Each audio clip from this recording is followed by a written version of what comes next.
올 때마다 항상 아들처럼, 동생처럼, 친구처럼 따뜻하게 맞아주시는 우리 개폭교회 한사람교회 그러라 그랬습니다. 개폭교회 성도 여러분들께 참 감사드립니다. 이번에 와서 느끼는 것이 최근에 들어올수록 이 기독교에 대한 이 반대 안티 크리스찬 이게 심해지지 않습니까? 교회마다 좀 어려워지고 그래서 참 이렇게 전도하기도 어렵다 그러는데 살 길은 한 가지인 것 같습니다. 복음을 붙드는 거. 우리 개포교회도 와서 지난주 수요일 우리 정유찬 목사님 설교부터 제가 들었고요. 그 다음에 새벽기도 때 우리 안 목사님 말씀 들었고 주일 말씀 듣고 하면서 신앙의 본질을 붙드는, 복음을 붙드는 우리 개폭교회 부럽고 또 감사다 그런 마음 가졌습니다. 이렇게 어려울 때일수록 더더욱 본질, 기본기를 다지고 본질을 붙드는 것이 중요한 것 같습니다. 오늘 그래서 저도 이 말씀을 거룩한 백성, 하나님의 거룩한 백성이라는 제목으로 말씀을 준비했는데 주님의 참다운 백성이 어떤 것인지 그것을 우리가 알고 붙드는 것, 이것이 주님의 나라를 이 땅에 세우고 회복하는 아주 유일한 비결이 아니겠는가 그런 마음입니다. 함께 오늘 또 말씀 나누면 좋겠습니다.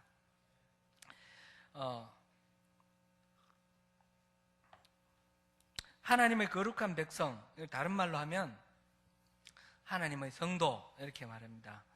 제가 이제 성도님 이렇게 인사를 드릴 때 호칭을 성도님 이렇게 하면 기분 나빠하시는 분이 계셔요. 나 집사인데 왜 성도라 그래? 여러분, 성도라는 말 무슨 뜻인가요? 집사, 장로, 권사, 집사 이렇게 계급이 있고 계급 없는 사람이 성도인가요? 이 교회의 직분은 계급이 아닙니다. 그렇죠? 섬기는 직분이고, 성도라는 호칭은 그리스도인에게 붙여지는 가장 존귀한 호칭이 성도입니다. 성도가 무슨 뜻입니까? 거룩한 백성들이라는 뜻입니다. 거룩할 성자에 물이 돋자, 거룩한 백성들이라는 뜻입니다. 하나님의 백성, 거룩한 하나님의 백성이라는 뜻으로 우리가 성도라고 부릅니다. 영어로는 saints입니다. saints, 이게 단수로 하면 saint는 성인 아닙니까? 성인. 카톨릭에서는 성인이 따로 이렇게 특별히 거룩한 사람들을 구분해서 성인이 있죠. 어떤 삶의 어떤 행적이 이렇게 검증이 된 사람들, 특별한 절차를 거쳐서 성인으로 따로 구분합니다. 카톨릭에서 말하는 그 성인, 사실은 성인은 모든 그리스도인들이 다 성인입니다.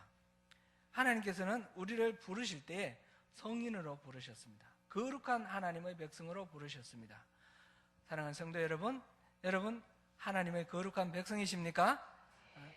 확신을 가지시기 바랍니다. 우리 스스로 솔직히 말씀드려서 내가 거룩한가? 그렇게 보면 거룩한 것 같지 않습니다. 내가 거룩해서 거룩한 것이 아니라 하나님이 우리를 구별하셔서 그래서 우리를 하나님의 거룩한 백성이라고 불러주시는 것입니다. 그래서 이 거룩한 백성이 어떤 사람인지 우리가 잘 이렇게 마음 새기면서 거룩한 하나님의 백성답게 살아가는 것은 또 어떤 것인지 우리가 새겨보면 좋겠습니다. 제가 먼저 퀴즈 하나 내겠습니다. 하나님이 모세를 통해서 이스라엘 백성들을 이집트에서 노예 생활하던 그 이스라엘 백성들을 탈출시켜서 이끌어냈습니다. 이끌어내서 이 이스라엘 백성들을 데리고 가고자 했던 목적지, 이스라엘 백성들을 탈출시켜서 이르르고 다다르고 싶었던 그 목적지는 어디일까요? 어디죠? 가나안. 이렇게 가나안이라고 대답하실 것을 예상하고 제가 퀴즈를 냈습니다. 오늘 본문 19장 4절 다시 한번 읽어보겠습니다. 같이 읽습니다. 시작. 내가 애굽 사람에게 어떻게 행하였음과 내가 어떻게 독수리 날개로 너희를 업어 내게로 인도하였음을 너희가 보았느니라. 지금 독수리 날개로 업었다 이 말은 안전하게 아주 위대한 하나님의 능력을 통해서 이렇게 인도해냈다. 그럼 그것을 은유적으로 표현한 것이죠. 10가지 재앙을 통해서 바로를 굴복시키고 홍해를 가르고 반석을 깨뜨려 거기서 물이 나오게 하시고 아침마다 만나를 내리시고 메추라기 날아가는 메추라기를 떠들어서 고기를 먹게 하시고 숱한 기적과 이런 이적을 행하면서 그러면서 이스라엘 백성들을 이끌어내셨습니다. 그래서 독수리 날개로 업어 어디로 인도하셨다고요? 어디로?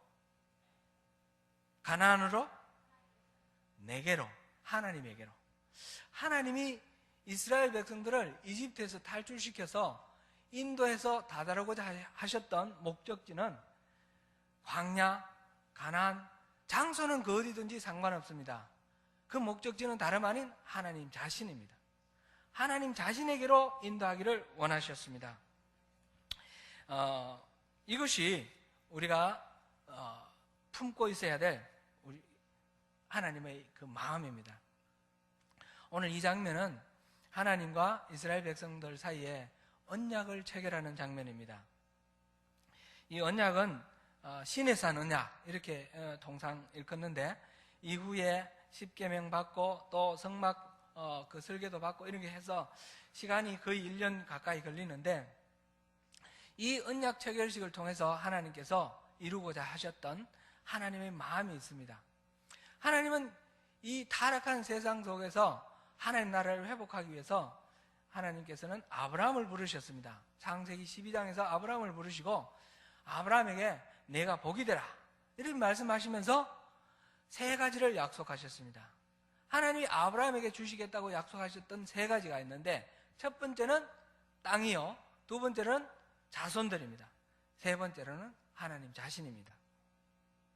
이게 뭔가 생각해보면요, 국가의 3요소가 있죠. 나라를 이루는 3요소. 국가의 3요소는 국민, 영토, 주권, 그렇지 않습니까? 국민으로서 이스라엘 백성들을 선택을 하신 것이고 영토로서 가나안 땅을 주시겠다고 약속하셨습니다.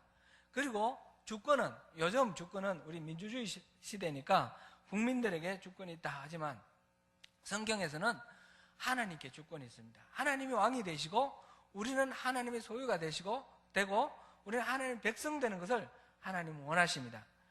그래서 이루고자 하셨던 나라, 그 나라는 바로 하나님의 나라입니다. 구약 성경에 나오는 하나님 나라는 모델로서의 하나님 나라인데 이스라엘 백성을 국민으로 삼고 그리고 가나안 땅을 영토로 삼고 그리고 하나님이 왕이 되시는 나라, 하나님 나라 모델을 보여주시길 원하셨습니다. 그래서 이 이스라엘 민족을 통해서 온 땅에 하나님을 알게 하는 그런 제사장 나라로 이스라엘을 선택하신 것입니다. 그래서 오늘 보니까 5절에 세계가 다 내게 속하였나니 너희가 내 말을 잘 듣고 내 언약을 지키면 너희는 모든 민족 중에 내 소유가 되겠고 너희가 내게 대하여 제사장 나라가 되며 거룩한 백성이 되리라. 이것이 이 언약을 체결하시는 하나님의 마음입니다. 이스라엘 백성들이 그래서 하나님의 백성 되는 것이 가장 중요한 핵심입니다. 이 시내산 언약에서 첫 번째로 하나님께서 이스라엘 백성들에게 내가 너희의 하나님이 되겠고 너희는 나의 백성이 되라. 그래서 하나님과 우리 이스라엘 백성들 사이에 관계를 설정하는 것, 이것을 첫 번째 과제로 삼으시고 시내산 언약을 체결하시는 것입니다. 이것은 오늘날 하나님의 백성으로 택함을 받고 구원받은 우리 그리스도인들에게도 똑같이 적용되는 원리입니다. 이제 구약시대에서는 모델로서만 하나님 나라였고 이제는 예수님이 오시고 난 후에는 이 땅 위에 이미 하나님 나라가 임하였습니다. 하나님의 백성, 구원받은 하나님 나라 백성들을 잇고 그리고 영토는 우리가 살아가는 모든 삶 속에서 하나님의 다스림을 받으면 그것이 바로 하나님 나라, 영토가 됩니다. 우리 마음이 영토가 되는 것이고 우리 삶의 자리가 하나님 나라의 영토가 되는 것입니다. 그리고 우리의 주권은 바로 우리 왕 대신, 우리 주인 대신 하나님, 그분에게 주권이 있는 것입니다. 우리가 육신의 한계를 입고 있는 동안에는 하나님 나라가 완성되지는 않죠. 그러나 이미 이루어졌고 아직은 이루어지지 않은 그런 중간 단계입니다. 그래서 예수님께서 재림하실 때, 그럴 때 우리는 새 몸과 새 영을 입고 새 하늘 새 땅에서 완전한 온전한 하늘나라에서 영원한 삶을 누리게 될 것입니다.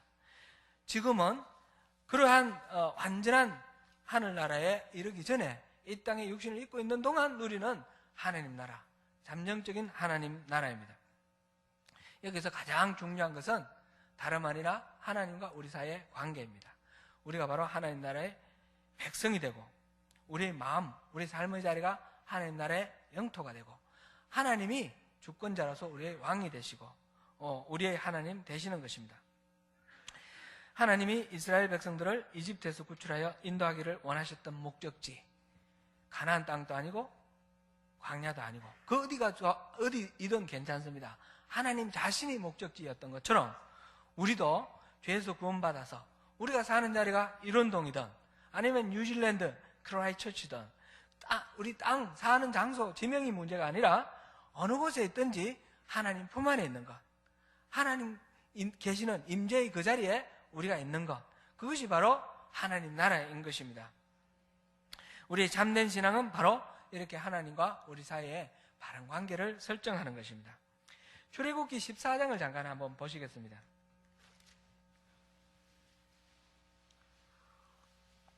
출애굽기 14장 10절부터 14절까지를 잠깐 한번 보시겠습니다. 10절부터 14절까지 목소리를 맞춰서 같이 한번 읽겠습니다. 바로가 가까이 올 때에 이스라엘 자손이 눈을 들어본 적 애굽 사람들이 자기들 뒤에 이른지라. 이스라엘 자손이 심히 두려워하여 여호와께 부르짖고 그들이 또 모세에게 이르되 애굽에 매장지가 없어서 당신이 우리를 이끌어내어 이 광야에서 죽게 하느냐? 어찌하여 당신이 우리를 애굽에서 이끌어내어 우리에게 이같이 하느냐? 우리가 애굽에서 당신에게 이런 말이 이것이 아니냐? 이르기를 우리를 내버려 두라. 우리가 애굽 사람을 섬길 것이라 하지 아니하더냐? 애굽 사람을 섬기는 것이 광야에서 죽는 것보다 낫겠노라. 모세가 백성에게 이르되 너희는 두려워하지 말고 가만히 서서 여호와께서 오늘 너희를 위하여 행하시는 구원을 보라. 너희가 오늘 본 애굽 사람을 영원히 다시 보지 아니하리라. 여호와께서 너희를 위하여 싸우시리니 너희는 가만히 있을지니라. 아멘. 우리 신앙에 두 가지 양상이 있습니다. 이 두 가지 양상 중에 우리가 어느 쪽을 선택할 것인가 한번 깊이 생각해 보면 좋겠습니다. 지금 여기에 모세와 이스라엘 백성들이 하나님에 대해서 우리 가지고 있는 신앙이 같아 보이는데 나타나는 양상은 다릅니다. 홍해 바다로 앞이 가로막혀 있고 뒤에는 이집트 군인이 추격해 오고 있고 어디 도망갈 자리가 없는 그런 절박한 상황은 똑같습니다. 이제 이스라엘 백성들과 모세는 꽁지가 타들어가는 듯한 이 긴박한 이 상황 속에서 전혀 다른 태도를 보이겠습니다. 백성들은 심히 두려워하여 모세에게 원망을 하면서 애굽에 매장지가 없어서 우리를 이 광야로 끌고 왔느냐 이렇게 원망하며 달려듭니다. 반면에 모세는 이 절대절명의 위기 속에서도 두려워하지 말라고 하면서 큰 소리를 칩니다. 너희는 두려워하지 말고 가만히 서서 여호와께서 오늘 너희를 위하여 행하시는 구원을 보라. 모세가 무슨 마음으로 이렇게 큰 소리를 칠까요? 모세는 앞으로 일어나는 일을 다 알고 있을까요? 홍해가 갈라질 것도 알고 있고 무슨 일이 일어나는 거 다 알고 있을까요? 전혀 그렇지 않습니다. 모세가 한 치 앞을 못 보는 것도 다른 이스라엘 백성들과 똑같습니다. 지금 15절 우리가 안 읽었는데 15절 제가 읽어보겠습니다. 여호와께서 모세에게 이르시되 너는 어찌하여 내게 부르짖느냐? 이스라엘 자손에게 명령하여 앞으로 나아가게 하고. 지금 이 말은 모세가 지금 똑같이 하나님 앞에 부르짖고 있다라는 것이죠. 이스라엘 사람들이 절박하게 하나님께 부르짖는 것처럼 모세도 하나님께 부르짖고 있습니다.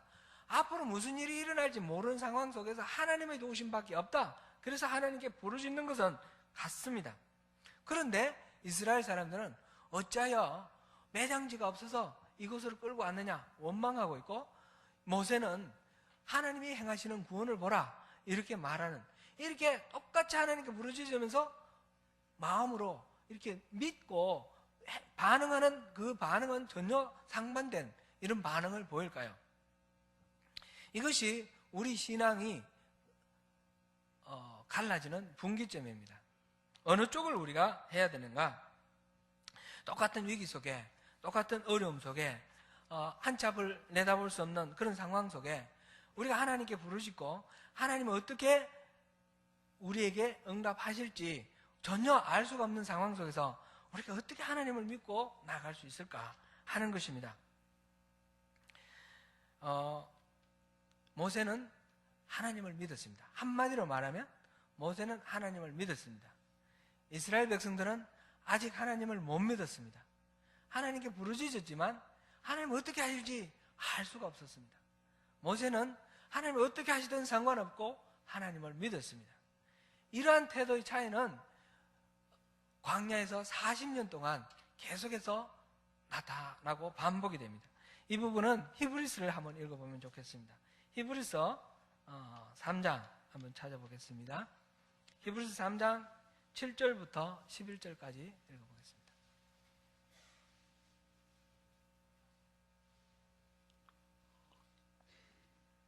같이 한번 읽습니다. 7절부터 11절까지입니다.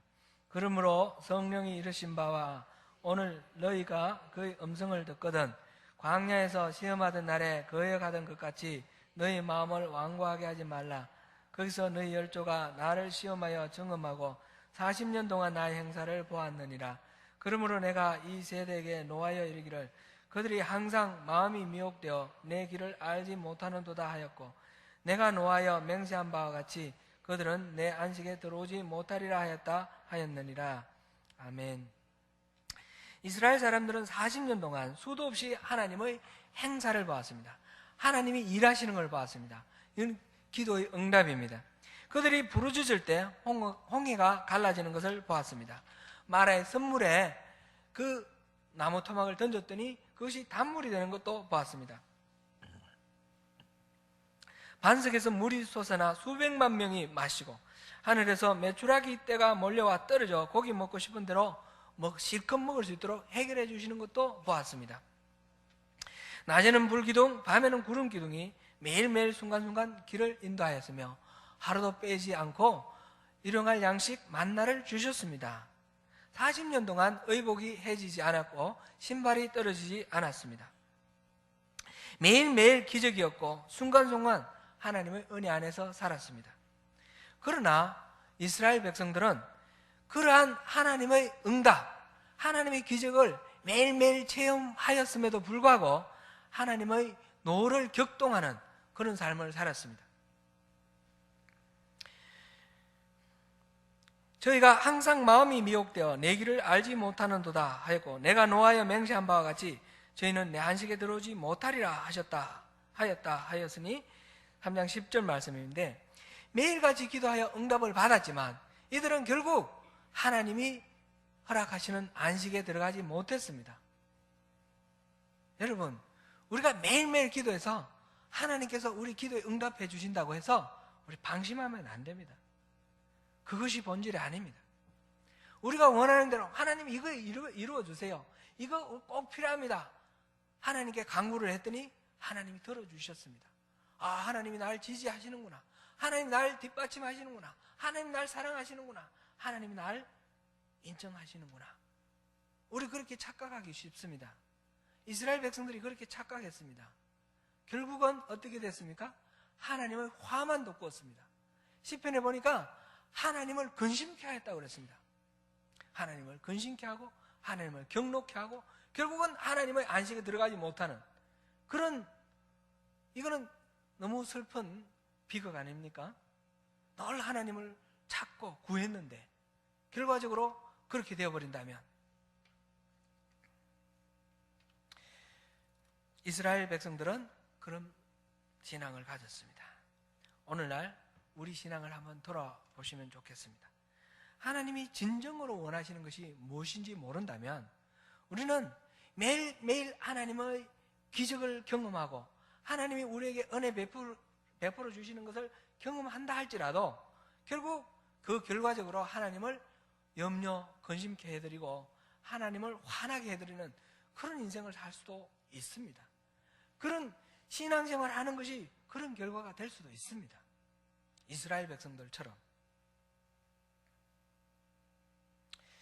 이 하나님과의 언약식 체결을 다시 한번 생각해 보겠습니다. 하나님과의 언약식 체결에서 문제가 발생했습니다. 하나님의 뜻을 전해주며 지금 시내산까지 인도해 왔던 모세가 하나님 만나러 산꼭대로 올라가고 난 뒤에 40이 될 동안에 내려오지 않았습니다. 그래서 이스라엘 사람들이 황금송아지를 만들었죠. 그래서 우리를 이집트에서 이끌어낸 신이 바로 하나님이 바로 이 송아지다, 황금송아지다. 그러면서 거기에 제사를 지내고 우상을 숭배를 했습니다. 그래서 하나님께서 경로를 하시고 이들을 다 썰어버리고 모세를 통해서 다시 시작하자. 너랑 나랑 다시 시작하자. 저희들은 다 없애버리자. 그렇게 얘기를 했습니다. 그때 모세가 하나님 그러면 세상 사람들이 뭐라고 하겠습니까? 이스라엘 백성들을 없애버리려고 하나님이 그들을 이끌어냈다고 말하지 않겠습니까? 제발 참아주세요. 용서해주세요. 차라리 나를 생명책에서 빼주세요. 저들을 용서해주세요. 이렇게 간구를 합니다. 이때 하나님이 말씀을 하십니다. 출애굽기 33장 우리 한번 보시겠습니다. 출애굽기 33장 1절부터 3절까지를 한번 읽어보겠습니다.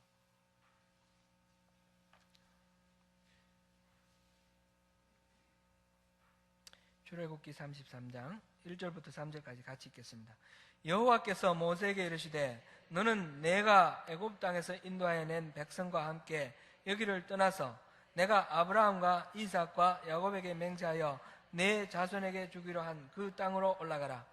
내가 사자를 너보다 앞서 보내어 가나안 사람과 아모리 사람과 헷 사람과 브리스 사람과 히위 사람과 여부스 사람을 쫓아내고 너희를 적과 꿀이 흐르는 땅에 이르게 하려니와 나는 너희와 함께 올라가지 아니하리니 너희는 목이 곧은 백성인즉 내가 길에서 너희를 진멸할까 염려함이니라 하시니.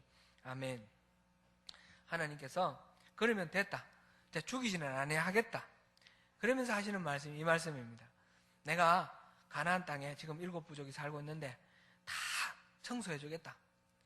다 없애주겠다. 그러니까 너희들은 이제 가나안 땅으로 가라. 내가 너희들 조상 아브라함과 이삭과 야곱에게 약속을 했으니 그 땅을 주겠다. 그렇지만 이제 나는 안 가겠다. 너희들끼리 가서 잘 먹고 잘 살아라. 그런 말씀이죠. 우리가 신앙생활을 할 때 하나님께서 베풀어 주시는 은혜에만 초점을 맞추면 우리는 이럴 때 잘못 판단할 수 있습니다. 가나안 땅, 젖과 꿀이 흐르는 가나안 땅, 하나님이 베풀어 주신 은혜니까 이것으로 족합니다. 그럴 수가 있습니다. 모세는 달랐습니다. 모세의 반응은 뒤에 33장 13절부터 13절과 15절 두 절을 읽어보겠습니다. 13절과 15절입니다. 내가 참으로 주의 목전에 은총을 입어사오면 원하건대 주의 길을 내게 보이사 내게 주를 알리시고 나로 주의 목전에 은총을 입게 하시며 이 족속을 주의 백성으로 여기소서. 15절입니다. 모세가 여호와께 아뢰되 주께서 친히 가지 아니하시려거든 우리를 이곳에서 올려보내지 마옵소서.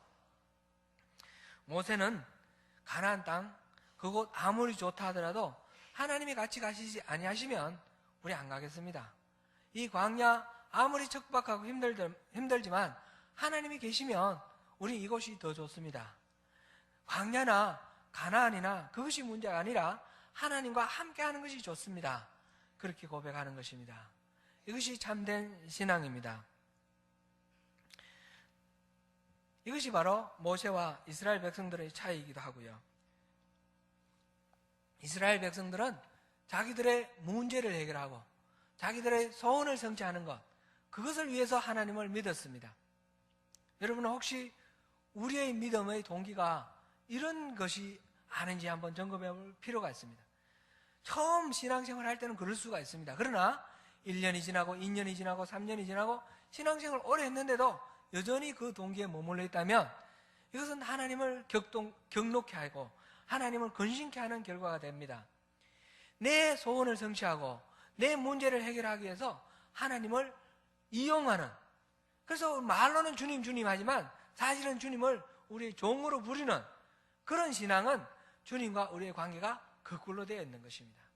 그것이 아니죠.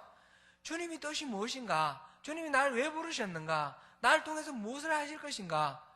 주님의 마음을 알고 주님의 길을 알고 그리고 이 주님이 어떤 분이신가? 주님 자신을 구하는 것, 그것이 참된 신앙입니다. 모세는 하나님이 어떤 은혜를 베풀어 주시느냐 그게 관심 있는 것이 아니고 하나님이 함께 해주시느냐 하나님 함께 해주지 않느냐 거기에만 관심이 있었습니다. 그래서 늘 하나님과 동행하기를 원했습니다. 그런 그 모세를 하나님은 기뻐하셨고 친구처럼 그렇게 친밀하게 모세를 대우해 주셨습니다. 하나님은 이스라엘 사람 전부가 다 모세처럼 그렇게 하나님과의 친밀한 관계 속에 있기를 원하셨습니다. 그것은 오늘날 우리에게도 똑같이 적용되는 이야기입니다. 하나님은 우리가 기도하고 우리가 울부짖을 때 우리의 필요를 채워주시고 우리의 문제를 해결해 주실 것입니다. 그러나 그것은 이유가 있습니다. 목적이 있습니다. 우리와 친밀한 관계를 맺기 위해서입니다. 그런데 이것을 잊어버리고 우리는 목적만 성취되면 그것으로 끝나버립니다. 하나님을 잊어버리고 내 소원 성취되는 것으로 끝나버립니다. 그것은 하나님을 슬프게 해드리는 것입니다. 오늘 본문에서 하나님께서 이 이스라엘 백성들에게 하는 말씀, 지금 시내산 언약을 통해서 하나님의 목적은 이것입니다. 세계가 다 내게 속하였나니 너희가 내 말을 잘 듣고 내 언약을 지키면 너희는 모든 민족 중에서 내 소유가 되겠고 너희가 내게 대하여 제사장 나라가 되며 거룩한 백성이 되리라. 너는 이 말을 이스라엘 자손에게 전할지니라. 제사장 나라라는 것은 무엇입니까? 하나님과 죄인 사이에 중개하는, 화목시키는 그런 직책이 바로 제사장입니다. 그러니까 그리스도인들은 하나님과 죄인 사이에 화목을 시키는 화목의 직책을 맡은 사람들입니다. 나 하나 구원받고 천국 가는 것으로 끝나버리면 그것은 하나님 마음을 아프게 하는 것입니다. 하나님 나를 구원하신 이유는 하나님과 나의 친밀한 교제 속에서 하나님을 알게 되고 하나님이 공급해 주시는 그 은혜와 능력 속에서 하나님이 그렇게 사랑하시는 죄인들을 주님의 품으로 인도하는 것, 그래서 하나님 나라를 이 땅에 만들어 나가는 것, 그것이 하나님의 마음입니다. 하나님의 거룩한 백성은 바로 이 하나님의 초청에 응한 사람입니다. 하나님이 그 놀라운 기적을 통해서 불러내신 그 자리로 나오는 사람입니다. 하나님이 베풀어 주신 기적과 은혜가 아니라 하나님 자신을 목적으로 해서 나오는 사람입니다. 하나님의 거룩한 백성이 되는 자격은 아무것도 없습니다. 하나님의 거룩한 백성이 되기 위해서는 이런 죄도 끊고 저런 죄도 끊고 이런 것이 아니라 정말 하나님 품으로 우리 주 예수를 의지해서, 십자가를 의지해서 주님 앞으로 나오는 것입니다. 우리에게는 아무런 공로도 요구하지 아니하십니다. 아무런 자격도 요구하지 아니하십니다. 구원받은 백성의 자리, 하나님이 이끌어내서 이르게 하신 자리, 그 자리는 하나님 자신입니다.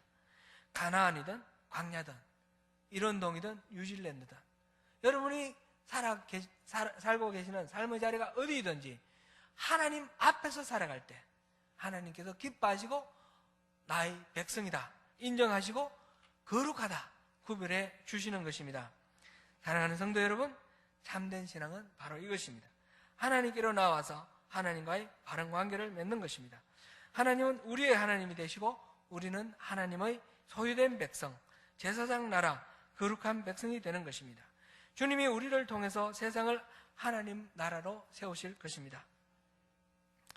우리가 거룩해서 거룩한 것이 아닙니다. 우리가 하나님에게로 나아갈 때 하나님께서 거룩하심으로 하나님이 우리를 거룩하다 구별해 주시고 우리에게 하나님이 예배하신 그 풍성한 것으로 충만하게 채워주실 것입니다. 이 복을 다 누리시는 저와 여러분이 되시기를 주님의 이름으로 축원합니다. 잠깐 기도하겠습니다. 은혜로우신 하나님, 주님을 믿고 주님을 증거하기가 참으로 어려워지는 이때입니다. 참된 신앙을 붙들고 나아가는 것이 더욱 절실하게 요구되는 이때입니다. 주님, 독수리를 날개로 업어서 주님께로 인도하신 이 이스라엘 백성들이 그 주님의 마음을 알지 못해서 끊임없이 하나님의 기적을 체험하고도 하나님을 경록케 하고 하나님을 근심케 했던 것을 바라보며 우리의 신앙을 돌아봅니다. 주님, 우리의 문제가 해결되고 우리의 소원 성취되는 기도 응답에 마음 뺏기지 아니하고 하나님 자신을 알고 하나님의 길을 알고 하나님 앞으로 나아가는 참된 신앙으로 주님의 백성 되기를 원합니다. 주님, 우리를 받아주시고 거룩하게 구별하여 주옵소서. 예수님 이름으로 기도드립니다. 아멘.